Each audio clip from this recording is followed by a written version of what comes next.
Hi friends, welcome to MSM Informs. நம்ம இன்னைக்கு என்ன பாடம் பார்க்க போறோம்னு பார்த்தீங்கன்னு சொன்னால் bachelor of information technology university of Colombo school of கம்ப்யூட்டிங்கால் ப்ரொவைட் பண்ணக்கூடிய ஒரு எக்ஸ்டர்னல் டிகிரியாக இருக்கக்கூடிய பேச்சுலர் ஆஃப் இன்ஃபர்மேஷன் டெக்னாலஜியில் செகண்ட் செமஸ்டரில் வரக்கூடிய ஃபர்ஸ்ட் பாடமான மேத்தமெட்டிக்ஸ் ஃபார் கம்ப்யூட்டிங்கில் செட்ஸ்ன்ற பாடத்தை நம்ம இன்னைக்கு படிக்க போகிறோம். யூடியூப்பில் நீங்கள் மேக்ஸிமம் தேடி பார்த்தீங்கன்னு சொன்னால் தமிழ் மீடியம் தொடர்பான வீடியோஸ் பெருசாக இல்லை. நான் எனக்கு தெரிஞ்ச அளவுக்கு நான் தான் ஃபஸ்ட்டாகவே தமிழ் மீடியம் தொடர்பாக பேச்சுலர் ஆஃப் இன்ஃபர்மேஷன் டெக்னாலஜியில் மெட்ஸ் பாடத்துக்கு அப்லோட் பண்ணுற ஃபஸ்ட் வீடியோ இதாக தான் இருக்கும்னு நினைக்கிறேன். ஓகே கைஸ், நம்ம பாடத்துக்குள்ளே போவோம். Introduction of sets. இப்போ செட்ஸோட இன்ட்ரடக்ஷனை பார்த்த மாதிரி இருந்தால் ஜார்ஜ் கெண்டரால் 1895 ஒரு செட் ஆஃப் ஃபார்மலும் அதுக்கான ஒரு ஃபார்மாலிட்டி ஒன்று அவர் தான் டிஃபைன் பண்ணுறாரு. அதுக்கப்புறம் என்ன செய்கிறாங்க, அதுக்கு ஒரு டெஃபினிஷனை பார்த்தோம்னு சொன்னால் a set is unordered the collection of zero or more distinct well defined objects. அதாவது ஒரு ஓர்டராவோ கலெக்ஷன் பண்ணப்பட்ட ஜீரோவில் இருந்து எது வரைக்குமாக இருந்தாலும் எல்லா ஒப்ஜெக்ட்ஸையும் வச்சு கூட உருவாகக்கூடியதான் செட்ஸ்ன்னு சொல்லுவாங்க. அதாவது ஒரு உதாரணத்துக்கு நம்ம கீழே வரக்கூடிய பாடங்கள் அதில் விளக்கத்தை பார்ப்போம். இந்த போட்டாங்க ஸ்பெசிஃபிக் செட்ஸ். இப்போ ஒரு உதாரணம் காட்டினாங்க ஃபர்ஸ்ட்டுக்கு எப்படின்னு பார்த்தீங்கன்னா இந்த பாருங்க ஏஇஐஓயுன்னு சொன்னால் நம்ம எல்லாருக்கும் தெரிஞ்சிக்கும், அது ஒரு வவல்ஸ். இப்போ அவங்க என்ன செஞ்சாங்க, ஒரு ஏஇன்ற ஒரு செட்டை உருவாக்கி அந்த செட்டுக்குள்ளே ஏஇஐஓயுன்ற ஒரு எலிமெண்ட்ஸை வச்சு ஒவ்வொரு எலிமெண்ட்ஸ் 5 எலிமெண்ட்ஸை கொண்டு ஒரு செட்டை உருவாக்கி வச்சுக்கிறாங்க. அதே மாதிரி தான் அடுத்ததை பார்த்த மாதிரி இருந்தால் x is an even integer x பெருசாம் எக்ஸ்ன்ற இலக்கம் பெருசாகிக்கும் 0வோட பெருசாகிக்கும் ஈவன் நம்பர்னு அவங்க சொல்கிறாங்க. அதாவது ஒவ்வொரு செட்டோட ஒவ்வொரு டெஃபினிஷனாக அவங்க வராங்க நமக்கு. இப்போ சம் ப்ராப்பர்ட்டிஸ் ஆஃப் செட்ஸ். இப்போ சம் ப்ராப்பர்ட்டி ஆஃப் செட்ஸை நம்ம பார்த்த மாதிரி இருந்தால் இதில் பல ஐட்டம்ஸ் வரும். The order in which elements are presented in a set is not important. அதாவது இதுக்கு நம்ம செட்டை உருவாக்குறதுக்கு ஒரு முறையிலையும் ஒரு தேவையிலையும் நமக்கு தேவைப்படாது. ஓர்டர்லாம் ஒரு செட்டை உருவாக்க எந்த தேவையும் இல்லையா. ஒரு செட்டை உருவாக்குறதுக்கு ஓர்டராகவும் ஒரு செட்டை உருவாக்கியாலும் அன்ஓர்டராகவும் செட்ஸை நம்ம உருவாக்க இயலும்ங்கிறது தான் அவங்க டெஃபினிஷன் பண்ணுறாங்க. இந்த பாருங்க பெஸ்ட்டுக்கு இந்த பாருங்க, இது ஓர்டரா. இப்போ வவல்ஸ் என்ன செஞ்சாங்க, ஏஐஓயு தமிழில் உயிரெழுத்துக்கள் இருக்கிற மாதிரி ஆங்கிலத்தையும் இந்த உயிரெழுத்துக்களை வச்சு தான் ஆங்கிலத்தில் ஒவ்வொரு வேர்ட்ஸை நம்ம கிரியேட் பண்ணுவோம். அந்த வகையில் இந்த ஏஇஐஓயுன்ற இதை நமக்கு உதாரணமாக எடுத்து காட்டிக்கிறாங்க. இதை நம்ம ஓர்டராகவும் எழுதலாம், இல்லாட்டி கீழே காட்டிக்கிற மாதிரி அன்ஓர்டராகவும் எழுதலாம்ங்கிறது தான் அவங்க நமக்கு டெஃபினிஷன் பண்ணுறாங்க. ரைனா, அதே மாதிரி இப்போ அடுத்து பார்த்த மாதிரி இருந்தால் the number of sets can be anything. அதாவது இப்போ இந்த செட்டில் இப்போ ஒரே ஓர்டர் தான் நிற்கணும்ன்ற அவசியமே இல்லை. உதாரணத்துக்கு இப்போ நினைக்கிற ஒரு செட்டுன்னு எழுதுறோம் பார்த்தீங்கன்னா, இப்போ ஏன்ற பேரில் ஒரு செட்டை கிரியேட் பண்ணுறோம். எப்படி பாருங்க, 2 4 6 8 10 12. இதை நான் எப்படி கிரியேட் பண்ணிக்கிறேன்னு பார்த்தீங்கன்னு சொன்னால் ஃபுல்லாகவே 2 அடுக்குகளை கொண்டு, அதாவது 2ஆக பிரிக்கப்படக்கூடிய இலக்கங்களை கொண்டு தான் இப்போ இந்த செட்ஸ் உருவாக்கப்பட்டிருக்குது. இதே மாதிரி இன்னொரு செட்டும் உருவாக்கலாம். எப்படி, உதாரணத்துக்கு பீண்டு வச்சுக்கொள்வோம். பீண்டு வச்சுக்கொண்டு 1 2 3 4 5 6 இப்படியும் உருவாக்கலாம். இப்போ செட்டொன்று உருவாக்குறதுக்கு நம்ம இப்படித்தான் ஒரு ஃபார்மாலிட்டிலாம் செட்டை உருவாக்கணும், இப்படி ஒரு ஃபார்மாலிட்டிலாம் செட்டை உருவாக்கணும் எந்த அவசியமுமே இல்லை. நம்ம விரும்பின மாதிரி செட்டை உருவாக்கலாம். இப்போ நான் உதாரணத்துக்கு ஒரு செட்டை எழுதுறேன்னு பாருங்க. இப்போ சீண்ட ஒரு செட்டு, சீண்ட நேம்ல ஒரு செட்டு எப்படி எழுதுறேன், 1 5 1 6 2 7 12 25 கமா 50 இந்த மாதிரி எந்த ஓர்டர்லையும் செட்டை எழுதுறதுக்கு அனுமதிக்குது. செட்டை நீங்க எந்த ஓர்டர்ல தான் எழுதணும், இந்த ஓர்டர் தான் எழுதணும் எந்த அவசியமுமே இல்லை. ஆனா ஒரே ஒரு மெண்டட்டரியா ஒரு ஃபாலோ பண்ணுவாங்க. இப்ப செட்ஸை தனியா குறிக்கிறதுக்கு, அதாவது ஒரு செட்ல இருக்கிற ஒரு எலிமெண்ட் தனித்தனியா குறிக்கிறதுக்கு என்னத்தை பயன்படுத்துவாங்கன்னு சொன்னா இந்த கொமாவை பயன்படுத்துவாங்க. ரைனா, இந்த கொமாவை வச்சு தான் என்ன செய்வாங்க, இந்த கொமாக்களை வச்சு தான் என்ன செய்வாங்க, செட்டில் இருக்கிற ஒவ்வொரு எலிமெண்ட்டையும் ஐடென்டிஃபை பண்ணுவாங்க. இந்த கொமாக்குள்ள நான் இப்போ எங்க பாருங்க 1 0 இந்த 1 0 ரெண்டையுமே ஒரு கமாக்குள்ள எழுதிக்கிறதால அது 10 இலக்கத்தை கொள்ளும். இதே நான் இதுக்கு நடுவில் ஒரு கமாவை போட்டு நான் இருந்தா என்ன நடக்கும், அது 1 0 2 எலிமெண்ட்ஸை கொண்டக்கூடியதாக மாறுபடுது. அப்படி நம்ம இப்போ இதை கிரியேட் பண்ணும்போது, செட்ஸை கிரியேட் பண்ணும்போது நம்ம செட்ஸை எலிமெண்ட்டை பிரிக்கும் போது இந்த மாதிரி ஒரு உதாரணத்துக்கு எந்த முறையிலையும் நீங்க செட்ஸை எழுதலாம். இந்த இதுல பாருங்க, இதுல போடி எந்த முறையிலையும் நீங்க செட்ஸை எழுதலாம், அது பிரச்சனை இல்லை. எழுதும் போது ஒரு ஓர்டராவோ அன்ஆர்டர்டாவோ எழுதுனா அது உங்களுக்கு நல்ல மாதிரி இருக்கும், உங்களுக்கு டிஃபைன் பண்ணி கொடுத்துக்கும் ஈஸியான மாதிரி இருக்கும்ங்கிறத நான் இங்க சொல்லிக்கொள்றேன். சரியா?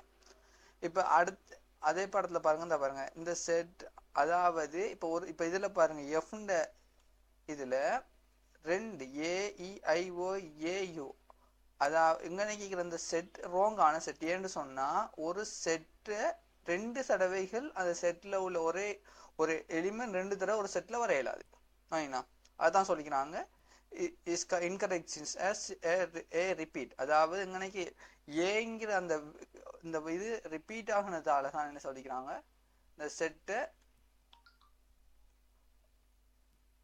ஒரு செட்டாகுதுன்னு சொல்றாங்க. அதாவது இது ஒரு தொடையாக கருதப்பட மாட்டாதுங்க சொல்றது காரணம் என்னன்னு சொன்னா இதுதான் ரீசன். இந்த ஏயும் இந்த ஏயும் 2 இடத்துல ஏ எழுதப்பட்டிருக்கிறதால தான் இந்த ரீசன் சொல்றாங்க.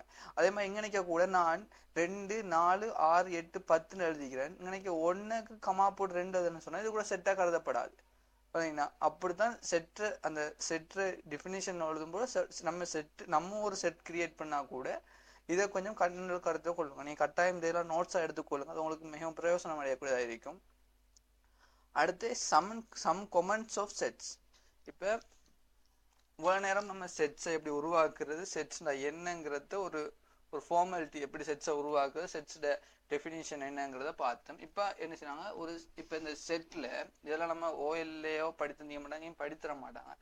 இதுல தான் இது ஃபர்ஸ்ட் எல்லாருக்குமே இது புதுசாக இன்ட்ரடக்டா மாதிரி இருக்கும். என்னன்னு சொன்னா முதலாவது எப்படி சொல்றாங்கன்னு சொன்னா இந்த எண்ணிக்கு தானே என்ன எடுத்துக்கிட்டோமா இருந்தா அது என்னத்தை கொல்லும்னு சொன்னா அது ஒரு பாசிட்டிவ் இன்டிஜர்ஸை மட்டுமே கொல்லும்னு சொல்லுவாங்க. இப்ப உதாரணத்துக்கு ஒரு இடத்துல நம்ம இப்ப நினைக்க ஒரு ஏன்னு ஒரு செட் எழுதுறோம். நினைக்க நான் என்ன செய்யறேன், ஏன்னு ஒரு செட் எழுதி ஏ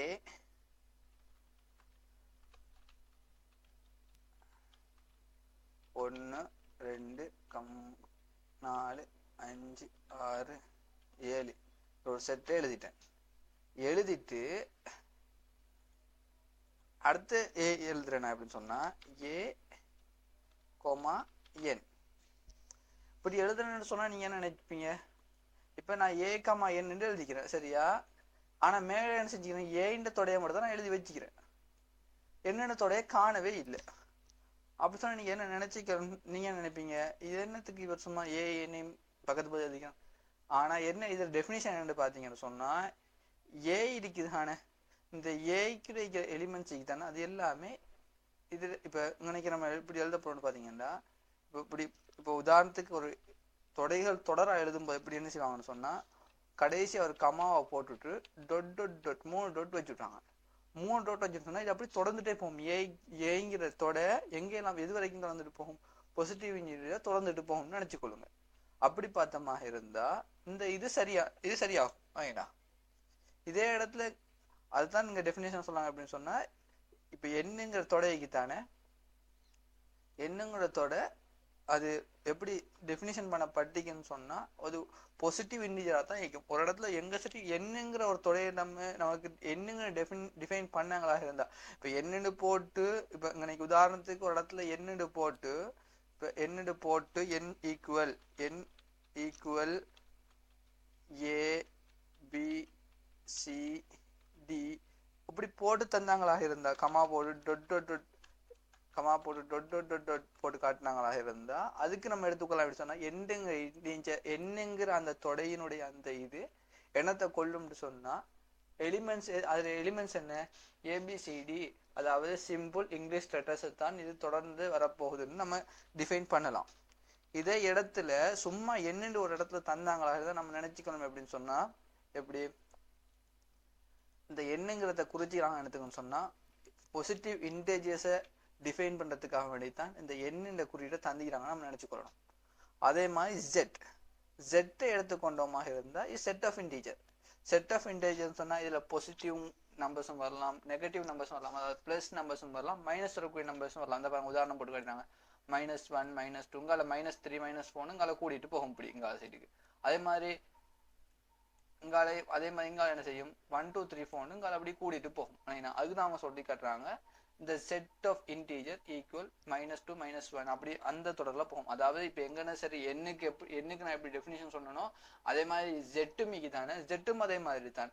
எங்க சரி உங்களுக்கு ஜெட்டுங்கிறத சும்மா டிஃபைன் பண்ணி இருந்தாங்களா இருந்தா நீங்க நினைச்சுக்கொள்ளணும் அப்படின்னு சொன்னா தட் இஸ் இன்டீஜர் நினைச்சுக்கொள்ளணும். நீங்க அதை குழப்பிக்கொள்ள வாழாம். சரி, கட்டாயம் மனசுல வச்சுக்கொள்ளுங்க. அடுத்தது ஆர். இந்த கேபிட்டல் ஆர் என்னத்தை குறிக்குது? the set of real numbers. the set of real numbers என்ன? அனைத்துமே அதில் கொள்ளும். எப்படி இப்போ உதாரணத்துக்கு எடுத்துக்கொண்டோமா இருந்தால் செட் ஆஃப் ரியல் நம்பர்ஸ் சொன்னா அனைத்துமே வரும். இப்ப ஆறுக்குரிய உதாரணத்தை நான் உங்களுக்கு எழுதி காட்டுறேன். எப்படின்னு பாருங்க. 0.2 கமா, அதாவது நான் உங்களுக்கு ஒவ்வொன்றையும் உங்களுக்கு விளங்குறதுக்காக வேண்டி ஒவ்வொரு நமக்கு பல நம்பர்ஸ் டைப்ஸ் டெசிமல் நம்பர்ஸ் வரும், அடுத்தது பின்னத்தில் வரக்கூடிய நம்பர்ஸ் வரும், அடுத்தது பாசிட்டிவ் இன்டீஜர்ஸ் வரும், நெகட்டிவ் இன்டீஜர்ஸ் வரும். அதுக்காக வேண்டி நான் உங்களுக்கு இதை மட்டும் டெஃபினிஷன் இதுக்காக வேண்டி எழுதி காட்டுறேன். சரியா பாருங்க. 1 2 அது அப்புறம் கமா -2 செட்ஸ்ல ஓடுறது இந்த டெஃபினிஷனும் இல்லை தானே, அதாவது நம்ம எப்படியும் எழுதி கொள்ளலாம், அது பிரச்சனை இல்லை. சரியா -3 கொள்ளும். அதாவது மைனஸ் நம்பர்ஸ் எல்லாம் கொள்ளும். அதே மாதிரி இங்க வர இன்டிஜர்ஸ் நம்பர்ஸ் இன்டிஜர்ஸ் நம்பர்ஸ் எல்லாத்தையுமே இந்த ரியல் நம்பர், அதாவது ஆறுங்கிற அந்த எழுத்து எங்க சரி போடப்பட்டிருந்த ஆறுக்குன்னு தனிப்பட்ட முறையில் எங்க சரி அவங்க செட்ஸை டிஃபைன் பண்ணாம எலிமெண்ட்ஸை டிஃபைன் பண்ணி உங்களுக்கு சொல்லி இருந்தாலே தவிர சும்மா எங்க சரி அவங்க ஆறு சும்மா ஒரு கேள்வியோ சும்மா ஆறு வருதுன்னு பாத்தீங்கன்னா நீங்க நினைச்சிடும் உடனே நினைச்சணும் அது ரியல் நம்பர்ஸ் தான் அவங்க குறிச்சு காட்டுறாங்க நம்ம நினைச்சிடும் உடனே. அதுக்கு தான் நான் உங்களுக்கு உதாரணமா காட்டுறேன். அப்படின்னு சொன்னா இப்ப கமா 3க்கு அப்புறம் கமா போட்டு 1 கீழ் 2 அப்படிதான் நம்ம சொல்லுவோம். 1 கீழ் 2, அடுத்தது 3 கீழ் 4 இப்படி. அதாவது செட்டுங்க இந்த ஆறுங்கிற இது என்னத்தை டிஃபைன் பண்ணணும்னு பாத்தீங்கன்னு சொன்னா அனைத்து நம்பர்ஸையும் டிஃபைன் பண்ணுங்கிறத மனசுல வச்சுக்கொள்ளுங்க. அடுத்தது ரேஷனல் நம்பர்ஸ். அடுத்து செட் ஆஃப் காம்ப்ளெக்ஸ் நம்பர்ஸ். இப்ப ரேஷனல் நம்பர்ஸ் என்னன்னு பாத்தீங்கன்னு சொன்னா ஒரு இலக்கத்தை எடுத்துக்கொள்வோம். எப்படின்னா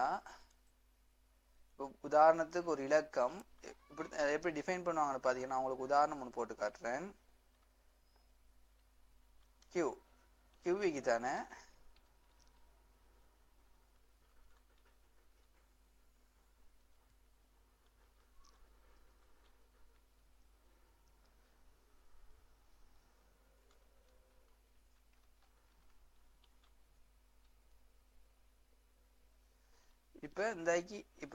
இப்ப இந்த ரேஷனல் நம்பர்ஸ் சொன்னா பின்னத்தால பிரிக்கப்படக்கூடிய இலக்கங்கள், அதைத்தான் ரேஷனல் நம்பர்ஸ் சொல்லுவாங்க. சரியா, நீங்க கொஞ்சம் ரேஷனல் நம்பர்ஸை நான் உங்களுக்கு எக்ஸ்பிளைன் பண்றதுக்கு அந்த இது இல்லாதால நான் சொல்லல. நீங்க அதை கொஞ்சம் தேடி பாருங்க கட்டாயம். அடுத்து காம்ப்ளெக்ஸ் நம்பர்ஸ் சொன்னா எப்படின்னு பாத்தீங்கன்னு சொன்னா நம்ம இது படிச்சுப்போம். இது அரித்மெட்டிக் ஆபரேட்டர் எப்படி படித்துருவாங்க, நமக்கு அரித்மெட்டிக் எப்படி படித்துருவாங்கன்னு பாத்தீங்கன்னு சொன்னா x பிளஸ் y, அதே மாதிரி இங்கால -1 -4, அதாவது -1ஐயும் -4ஐயும் கூட்டுங்க. -1லேருந்து -4 அந்த மாதிரி. அதாவது இப்ப அடுத்தது சொல்லுவாங்க அப்படின்னு சொன்னா 0.5 அதாவது இந்த இப்ப நம்ம மேல உள்ளதுல பார்த்தோம் எப்படி சொன்னா எண்ணுங்கிற செட்டுக்குள்ள எண்ணுங்கிற அந்த செட்டுக்குள்ள என்னத்தை செய்யலாம், பாசிட்டிவ் இன்டிஜர்ஸ் மட்டும்தான் ஸ்டோர் பண்ண இயலும். அதே மாதிரி ஜெட்டுங்கிறதுல என்ன செய்யலாம், -1 -2 அதாவது ஆல் இன்டிஜர்ஸையும் நம்ம இது செய்ய இயலும். ரியல் நம்பர்ஸ்ல என்ன செய்ய இயலும், 0.2 அதாவது அனைத்து வகையான நம்பர்ஸையும் நம்ம டிஃபைன் பண்ணலாம். அதே மாதிரி செட் ஆஃப் இன்டிஜர்ஸ்ல என்ன செய்யலாது, இந்த மாதிரி அனைத்து வகையான இலக்கங்களையும் நமக்கு டிஃபைன் பண்ண இயலாது. ஞாபகம் வச்சுக்கொள்ளுங்க, குழப்பிக்கொள்ள வேணாம். இப்ப இந்த செட் ஆஃப் இன்டிஜர்ஸ் தானே, இந்த செட் ஆஃப் இன்டிஜர்ஸ் என்ன செய்யும் சொன்னா மைனஸ், அதாவது இங்கால மைனஸ் முடிவிலி தானே, மைனஸ் முடிவிலிருந்து இங்கால பிளஸ் முடிவிலி வரைக்கும் போகும். அதே மாதிரி அந்த செட் ஆஃப் ரியல் நம்பர்ஸ் தானே, அதை என்ன செய்யும் சொன்னா 0.5 நம்பர்ஸையும் இன்க்ளூட் பண்ணி இதில் டிஃபைன் பண்ண இயலுங்கிறதுக்கு தான் சொல்றாங்க. அதுக்கு ஒரு இப்போ ஒரு செட்ல ஒன்று வருது, அதுல எல்லா இலக்கங்களும் வருதுன்னு சொன்னா அவங்க சொல்றாங்க, இப்போ இதுல சொல்றாங்க நீங்க இதுல எல்லா நம்பர்ஸும் வந்திக்குது. அப்ப அதுல சொன்னா அவங்ககிட்ட எப்படின்னு சொன்னா இதுக்குரிய பெயர் என்னன்னு கேட்டாங்கன்னு சொன்னா நீங்க என்ன செய்யணும், ஆர் ரியல் நம்பர்ஸ், அதாவது இதை குறிக்கிறதுக்கு சரியான ஒரு செட் நேம் ஒன்று டிஃபைன் பண்ணுங்கன்னு சொன்னா நீங்க என்னத்தை குறிக்கணும் சொன்னா ஆரை தான் குறிக்கணும். நினைக்கிறத நீங்க என்ன குறிச்சிங்கன்னு சொன்னா அது ரோங்கா போகும், பிழையா போகும். இல்லைங்களா, அதை மறந்துடாம ஞாபகம் வச்சுக்கொள்ளுங்க. ஆனா அதே இடத்துல இப்போ உங்ககிட்ட சொல்றாங்க இந்த மாதிரி இந்த மாதிரி என்ன செய்யறாங்க, XY அடுத்தது -1 -2 0.5 அதுக்கப்புறம் 1 2 3 இப்படி எல்லா இலக்கங்களையும் உங்களுக்கு டிஃபைன் பண்ணி காட்டினாங்க. டிஃபைன் பண்ணி காட்டினா கூட நீங்க என்ன செய்யக்கூடியதாக இருக்கும், உதாரணமாகவே எடுத்து செய்யக்கூடியதாக இருக்கும். ஏன்னு சொன்னா இதை சியை குறைக்கிறதுன்னு சொன்னா காம்ப்ளெக்ஸ் நம்பருக்கு தான் சியை குறிக்கிறது. வாங்கினா அப்ப நம்ம அந்த மாதிரி உதாரணம் நம்மகிட்ட கேள்வியா கேட்கும் போது நம்ம இதுகளை டிஃபைன் பண்ணக்கூடியதா இருக்கணும். வாங்கினா அடுத்தது நான் உங்களுக்கு வேற ஒரு டியூட்டர் உங்களுக்கு எடுக்கிறேன், கொஞ்சம் இருங்க.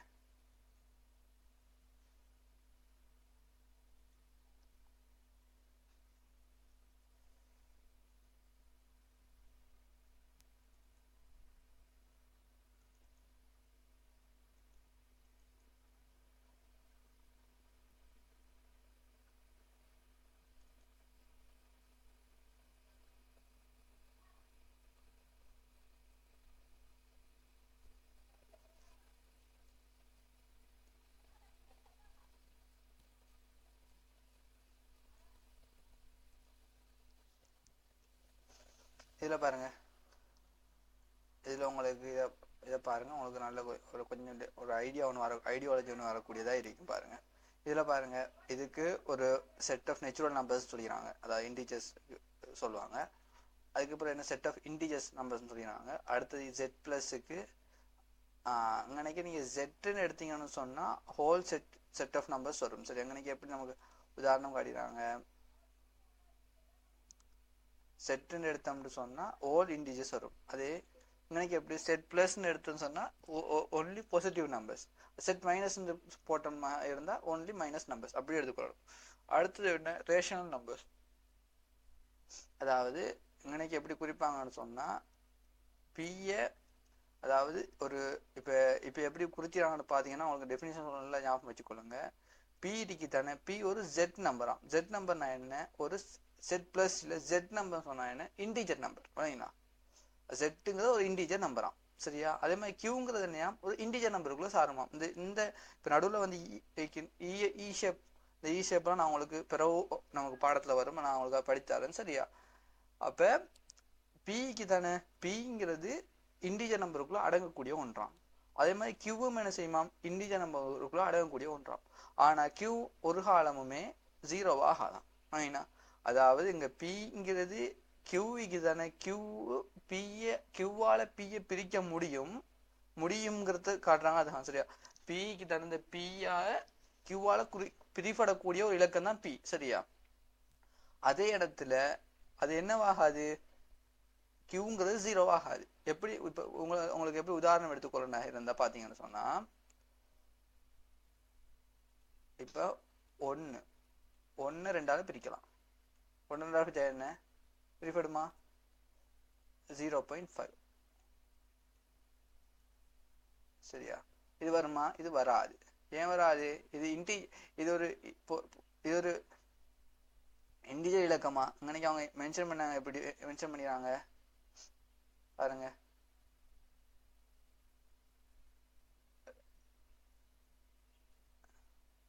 அதே மாதிரி 4 எடுத்துக்கோ, 2 கீழ் 4,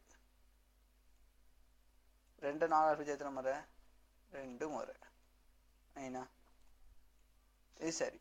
அதாவது அவன் டிஃபைன் பண்ண, இப்ப நம்ம உதாரணத்துக்கு இப்ப எடுத்துக்கொள்ளும் அப்படின்னு பாத்தீங்கன்னு சொன்னா, இந்த பிய 2 ஆகவும் 4 ஆகவும் கியூவை 2 ஆகவும் எடுத்தோம்னு சொன்னா என்ன ஆன்சர் வரக்கூடியதா இருக்கு. வாங்கினா அதைத்தான் இங்க டிஃபைன் பண்ண வரான். வாங்கினா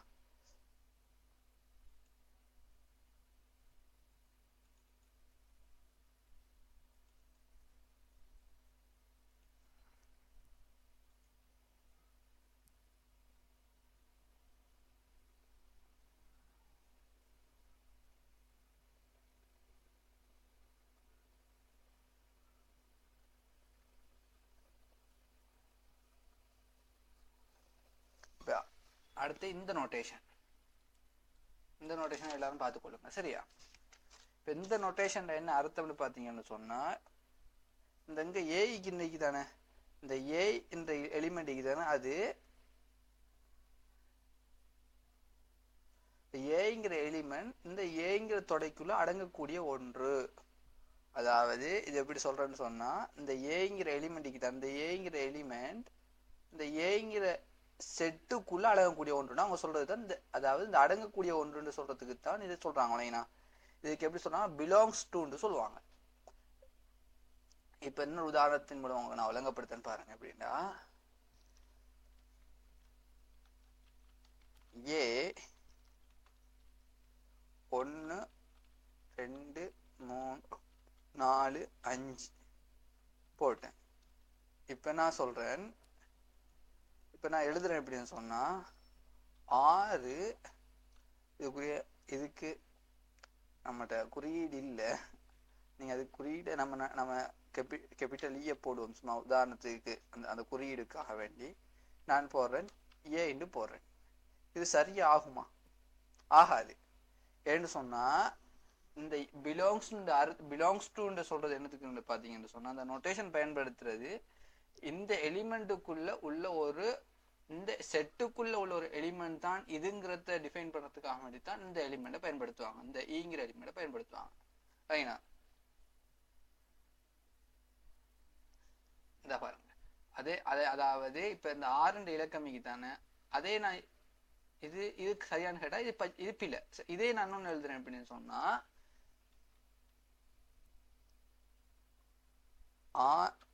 5 இ ஏ.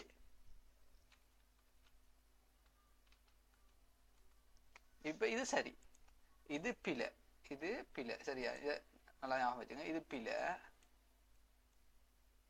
சரியா? இது சரி. ஏன் இது சரின்னு சொன்னா, இந்த 5ங்கிறதுக்கு தான், இந்த 5ஆம் நம்பர் இதுக்குள்ள அடங்கும், ஏக்குள்ள. அதே மாதிரி தங்க எப்படி சொல்லிக்கிறாங்கன்னு பாத்தீங்கன்னு சொன்னா, இந்த consider the set A equal AIOU, then we write A is a member of A. அதாவது ஏங்கிற இந்த சிம்பிள் ஏங்கிறது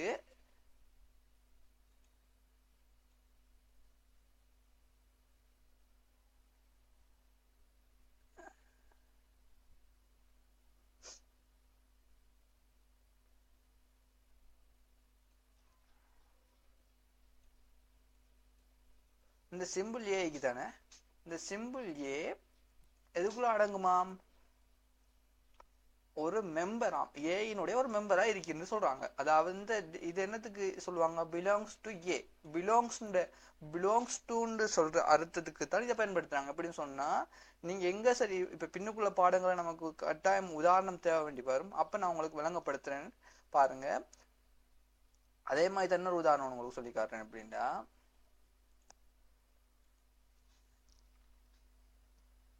பிங்கிற ஒரு செட் நேம், சரியா?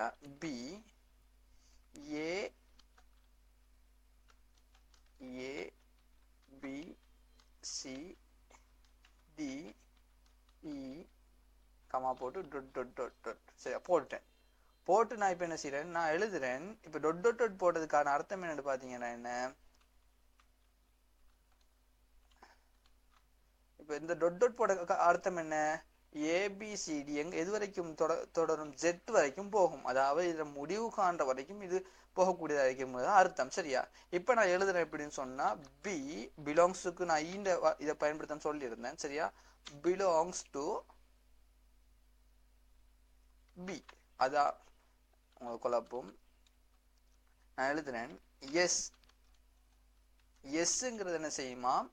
ஈனுடைய ஒரு மெம்பராம். பிங்கிற பிக்கு தானே இந்த பிங்கிறது இப்போ ஒரு தொடை. நாங்க என்ன சொல்லிக்கிறேன்? பிங்கிறது ஒரு செட். ஓகேண்ணா? ABCDEFGHIJKLMNOPQRSTUVWXYZ இப்படி இந்த இங்கிலீஷ் எழுத்துக்கள் எல்லாம் என்ன செய்யும்? இதுக்குள்ள உள்ளடங்கும். சரியா? அப்ப அடங்கும் போது என்ன செய்யும்? இந்த எஸ் இருக்கு தானே, எஸ்ஸும் இதுல ஒரு மெம்பர் நான் சொல்றேன். உங்களுக்கு நான் இதுல நீங்க நல்லா ஞாபகம் வச்சுக்கொள்ளுங்க. இப்ப நீங்க டொட் டொட் டொட் டொட் போட்டு காட்டினதால நான் அதை சொல்ல வர்றது சரியாகும். இதே இங்கனைக்கு நான் டொட் டொட் போட இல்லைன்னு சொன்னா இது பிழை. இப்படி இங்கனைக்கு நான் இதோட நிப்பாயிட்டேன்னு சொன்னா ABCDE 5 எலிமெண்ட்ஸை மட்டும் போட்டு நான் இதை போட்டனாக இருந்தா இது பிழை. சரியா? அதே ஞாபகம் வச்சுக்கொள்ளுங்க. இப்ப நான் EFGHIJ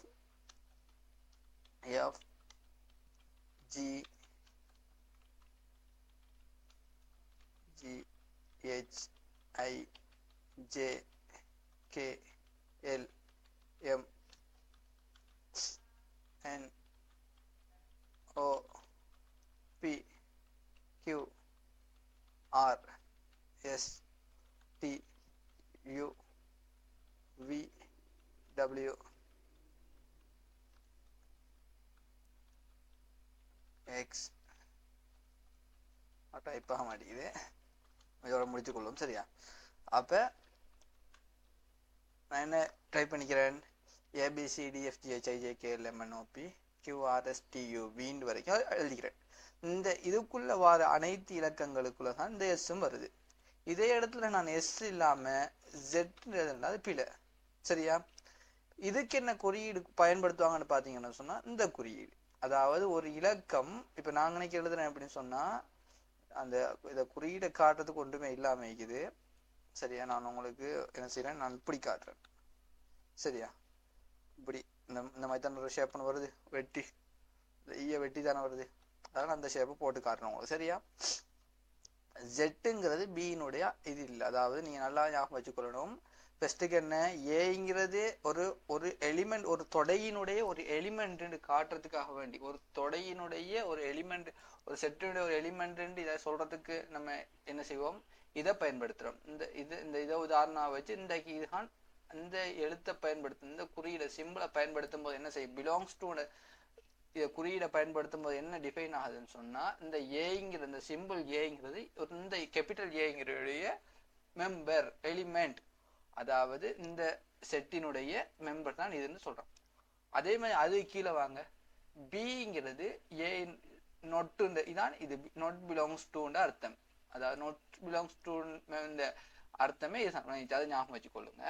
இந்த பிங்கிறது தானே, இந்த பி எழுத்து ஏயினுடைய தொடை அல்ல, ஒரு மெம்பர் அல்ல. we write B is not a member of A. yes. இந்த அதுதான், அதாவது இது சரி. எப்படின்னு சொன்னா பிங்கிறது ஒரு இதுல மெம்பர் இல்லையா, அதுக்கு நம்ம இதையும் போட்டு இந்த மாதிரி ஒரு குறியீடும் பயன்படுத்தலாம். இல்லைன்னு சொன்னா எப்படி எழுதலாம்? இந்த குறியீட்டை பயன்படுத்தி எழுதலாம். இந்த குறியீடுன்னா எப்படி? இந்த குறியீட்டை போட்டு இந்த குறியீடை இப்ப இந்த குறியீடை தனியா போட்டு இப்படி எழுதினாலும் சரிதான். இந்த குறியீட்டை போட்டு இந்த குறியீட்டை நடுவுல போட்டு பி பிலாங்ஸ் டு ஏ இங்க நொட்டு அடையாளத்தை போட்டுதான் இது. சரியா? இதை போட்டாலும் சரிதாங்கிறத ஞாபகம் வச்சுக்கொள்ளுங்க. சரியா? இதை குழப்பிக்கொள்ள வேணாம். பெரிய ஒரு கஷ்டமான ஒரு இது இல்லை, லேசானதான். நம்ம தான் கஷ்டமாகி கொள்றது, யாரும் குழப்பிக் கொள்றதுக்கு இல்லை. சரியா?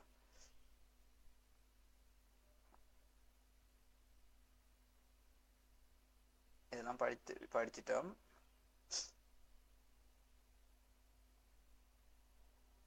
நான் ஒரு ஓர்டர்ல படித்தேன் உங்களுக்கு, அப்பதான் ஈஸியா இருக்கும். அதுக்கு தான் நான் ஒரு ஓர்டர் எடுக்கிறேன். சரியா?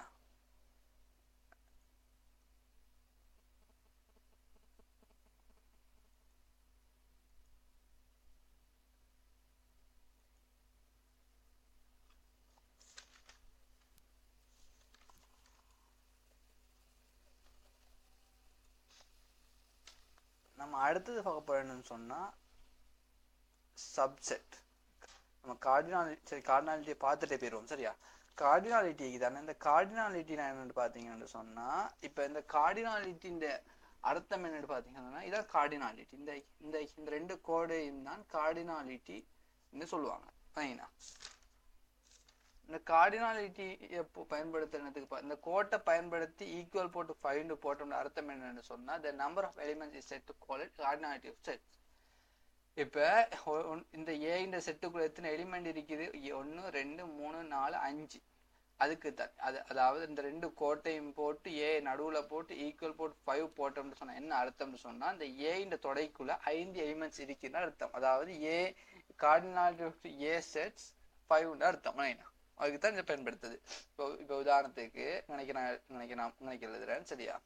இப்ப ஒரு இந்த இதுல பேர் பி பி சரி, பி ஈக்குவல் 2 4 6 5 6 7 8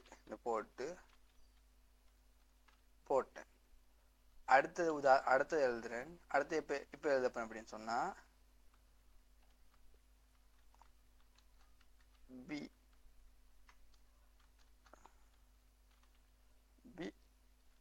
ஈக்குவல் என்ன போடுறேன்? 1 2 3 4 5 6 6ன்னு போடுறேன் சரியா. அதாவது பிக்குடைய அர்த்தம் என்ன? 6ன்னு. அதாவது பியினுடைய பின்ற அந்த தொடையினுடைய எலிமெண்ட்ஸுடைய எண்ணிக்கை 6ங்கிறது அர்த்தம். அப்ப நம்ம இன்னைக்கு ஃபர்ஸ்ட் என்னத்த பாடத்தை பார்த்தோம், இன்ட்ரடக்ஷன் ஆஃப் செட்ஸ் பார்த்தோம். அதுக்கப்புறம் செட்ஸ் ஒரு இன்ட்ரடக்ஷன் ஒன்று பார்த்தோம், சின்ன இன்ட்ரடக்ஷன் ஒன்று. அதுக்கப்புறம் செட்ஸ்னா என்ன, அது எப்படி வகை குறிக்கிறதுங்கிறத பார்த்திருந்தோம். செட்ஸை எந்த மாதிரி வகை குறிக்கலாம்ங்கிறத பார்த்தோம். அதுக்கப்புறம் என்ன செஞ்சுக்கிறோம், செட்டை எந்த மாதிரி செட் எழுதுனா சரி, எந்த மாதிரி செட் எழுதுனா பிழை, எந்த மாதிரி தொடைகள் எழுதுனா சரி, எந்த மாதிரி தொடைகள் எழுதுனா பிழை. அதே மாதிரி செட்ஸ் அன்ஆர்டர்டாகவும் எழுதலாம். ஆனா சேம் டூப்ளிகேட் எலிமெண்ட்ஸ் செட்ஸுக்குள்ள வர இயலாதுங்கிறதையும் பார்த்தோம். அடுத்தது என்ன செய்யும், சம் கொமாண்ட் செட்ஸை பார்த்தோம். அதாவது செட்ஸுக்கு சொல்லி தரக்கூடிய, அதாவது செட்டுன்ற ஒரு பாடத்துல டிஃபைன் அது பேசிக்காக இருக்கக்கூடிய ஒரு டெஃபினிஷன் ஒன்று பார்த்தோம். அதாவது எண்ணுங்கிற கேபிட்டல் எழுத்து போடப்பட்டிருந்தால் அது இன்டீஜர் வேல்யூஸ் அனைத்தையுமே குறிக்கும், பாசிட்டிவ் இன்டீஜர்ஸ் எல்லாத்தையுமே குறிக்கும். அதே ஜெட்டுங்கிற கேபிட்டல் ஜெட் போடப்பட்டிருந்தான்னு சொன்னால் அது ஒட்டோவா எடுக்கும். ஒரு எங்கேயுமே ஜெட்டுக்கான எலிமெண்ட்ஸ் எங்கேயுமே குறிப்பிடாமல் நமக்கு தனியாக ஜெட்டுன்ற ஒரு கேபிட்டல் எழுத்து மட்டும் தனியாக நம்ம எடுத்துக்கொள்ளும் அப்படின்னு சொன்னால் அது அனைத்து இண்டிஜர்ஸையும் எடுக்கும். மைனஸ்ல இருந்து பிளஸ் வரைக்கும் ஃபுல்லா எல்லாத்தையும் எடுக்கணும்னு எடுத்துக்கொள்ளணும். அடுத்தது ஆறுங்கிற செட் என்னத்தை எடுக்கும்னு பார்த்தோம். ஆறுன்னு சொன்னா ஒரு ரியல் நம்பர் 0.1 1 2 3 -1 -2 -3, அதுக்கப்புறம் 1 கீழ் 2 3 கீழ் 4 அந்த மாதிரி எலிமெண்ட்ஸ் எடுக்கும்னு பார்த்தோம். அதே மாதிரி சீன்னு எடுத்துக்கொண்டு சீங்கிறது கியூக்கும் நாம் உதாரணம் பார்த்துருந்தோம். கியூன்னு சொன்னா இந்த மாதிரி இதான் உதாரணம்னு பார்த்துருந்தோம். கொஞ்சம் காட்டணும் உங்களுக்கு. அதாவது கியூங்கிறத பயன்படுத்தினா ரேஷனல் நம்பர்ஸை குறிக்கிறதுக்காக வேண்டி மட்டும் பயன்படுத்துது. அதை பிரிப்படக்கூடிய இலக்கங்கள் அந்த மாதிரி பிரிக்கப்படக்கூடிய இலக்கங்கள் நான் அங்கே காட்டுறேன். 2 × 4 காட்டி நான் வேற என்ன செய்யலாம், அந்த மாதிரி உதாரணங்கள் செய்யலாம். அந்த மாதிரி காட்டிடும். அதால அந்த மாதிரி அதுக்கு தான் நான் காட்டுறேன். அதுக்கு தான் இந்த கியூண்ட இதை பயன்படுத்துவாங்கன்னு சொல்லியிருந்தேன். அதுக்கு பிறகு சி காம்ப்ளெக்ஸ் நம்பர்ஸ்ல எந்த பயன்படுத்துவாங்கன்னு பார்த்தீங்கன்னா அதாவது அனைத்தும், அதாவது அரித்மெட்டிக் ஆபரேட்டர்ஸை பயன்படுத்தலாம், அனைத்தையும் பயன்படுத்தலாம். அனைத்தையுமே ஒரு செட்டுக்குள்ள எழுதுறேன்னு சொன்னா இதில் பயன்படுத்தி எழுதலாம்ங்கிறத பார்த்துருந்தோம். இப்போ உதாரணத்துக்கு நான் இந்த உதாரணம் சொல்லித்தரேன். ஏன்ற ஒரு செட்டோடு இருக்குது சரியா. ஏன்ற ஒரு செட்டுக்குள்ள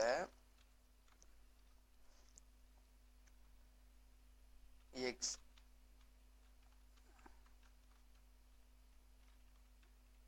x, 1 2 3 4 x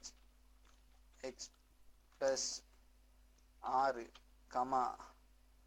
0.5, இப்படி ஒரு இதை தாராங்கன்னு சொன்னா நீங்க உங்கள்கிட்ட கேட்குறாங்க, இதுக்கு இந்த ஏங்கிறதுக்கு பதிலாக போடக்கூடிய ஒரு கொமாண்ட் ஃபேக்டர் ஒன்று சொல்லுங்க, ஒரு ஒரு எழுத்தை சொல்லுங்க, ஏக்கு பதிலாக ஈக்குவல் பண்ணக்கூடிய ஒரு இலக்கத்தை சொல்லி போட்டு கீழே என்ன செய்றாங்க, NRZQC எல்லாம் தந்தா நீங்க என்ன செய்யணும், இந்த ஏக்கு ஈக்குவல் எழுதக்கூடியது சீன்றதுங்கிறது நீங்க மெயின்டைன் இது பண்ணணும். சரியா? அதுக்காகத்தான் நான் உங்களுக்கு இந்த உதாரணத்தை வழங்கப்படுத்தேன். சரியா? அதுக்கப்புறம் நம்ம பார்த்தோம் நொட்டேஷன்ஸை பார்த்தோம். அதாவது belongs to not belongs to notations பார்த்தோம். இந்த நொட்டேஷன் மூலமா இப்போ இந்த நொட்டேஷன் எடுத்துக்கொண்ட மாதிரி இருந்தால் ஏங்கிறது இப்போ ஒரு தொடையினுடைய ஒரு மெம்பரை டிஃபைன் பண்ணுறதுக்காக வேண்டி இந்த பிலாங்ஸ் டு இதை பயன்படுத்துவாங்கன்னு சொல்லியிருந்தோம். அதே மாதிரி இதுக்கும் அதே மாதிரி தான் பீங்க, அதாவது ஒரு நாட் பிலாங்ஸ் இதை பயன்படுத்துறது என்னத்துக்குன்னு சொன்னா, இது இந்த தொடையினுடைய ஒரு எலிமெண்ட் இல்லைங்கிறத டிஃபைன் பண்ணுறதுக்காக இதை பயன்படுத்துறத நாங்கள் சொல்லியிருந்தோம். அதே மாதிரி நான் உங்களுக்கு ஒன்னொன்னு சொல்ல மாட்டேன், நான் உங்களுக்கு இன்னொரு பாடத்தில் அதை படித்து தரேன். சரி, இப்போ உங்களுக்கு சொன்னால் குழம்பிடும் நீங்கள். சரியா? அப்போ நம்ம இன்னொன்று பார்த்துருந்தோம் கார்டினாலிட்டினா என்னன்னு சொன்னால், the numbers of elements the set called the cardinality of set. அதாவது நம்பர்ஸுடைய இப்போ ஒரு எலிமெண்ட்ஸ் இருக்குமா, இந்த ஒரு செட்டுக்கு ஒரு எலிமெண்ட்ஸ் இருக்குமா, இந்த அந்த செட்டினுடைய எலிமெண்ட்ஸ் எத்தனை கண்டுபிடிக்கிறதுக்காக வேண்டி இப்போ கோல் ஹேப்பன். இப்போ ஒரு பீண்டு உங்களுக்கு உதாரணம் ஒரு கேள்வியை வருது எப்படி சொன்னால், பீண்டு ஒரு இதை தந்துட்டு cardinality of set B equal cardinality of செட்னு நீங்கள் கேட்டிங்கன்னு சொன்னால், நீங்கள் உடனே என்ன செய்யறதில்ல, உங்களுக்கு உதாரணத்துக்கு அவன் தந்திப்பான் அஞ்சு விடையில் எப்படி சொன்னால் 2 4 6 7 8 ரெண்டு ஒரு நம்பர்ஸை தந்துட்டு அது அடங்கும். உங்களை அஞ்சு இலக்க இப்போ பி இந்த மாதிரி ஒரு நொட்டேஷனை போட்டு தந்திக்கலாம், இல்லாட்டி சும்மா 6ன்னு மட்டும் தந்திக்கலாம். இப்போ நீங்கள் என்ன செய்யக்கூடாது, நீங்கள் குழம்பிடக்கூடாது. அதுக்கு என்ன செய்யணும், ஒழுங்கான முறையில் 6 நம்பர்ஸ் தான் அடங்கும். அந்த மாதிரி நீங்கள் எத்தனை தாரானோ அதுக்கேற்ற மாதிரி நீங்கள் செய்யணும். நாங்கள் பிற ஒரு டைமில் நான் உங்களுக்கு இது வழங்கப்படுத்துகிறேன், பாஸ்ட் பேப்பர் சொல்லும்போது நம்ம இந்த மாதிரி கேள்விகள் வந்தால் நம்ம அதை பார்ப்போம். ஓகே ஃப்ரெண்ட்ஸ், நம்ம வேற ஒரு அடுத்த பாட்டு நான் அடுத்த வீடியோவில் அப்லோட் பண்ணேன். சொன்னால் இதே 32 நிமிஷம் போய்த்துது. நீங்கள் அந்த வீடியோ பார்த்து வைங்க. நான் உங்களுக்கு அடுத்த பாடத்தில் அடுத்ததை நான் வழங்கப்படுத்துவேன். சரி, தேங்க்யூ.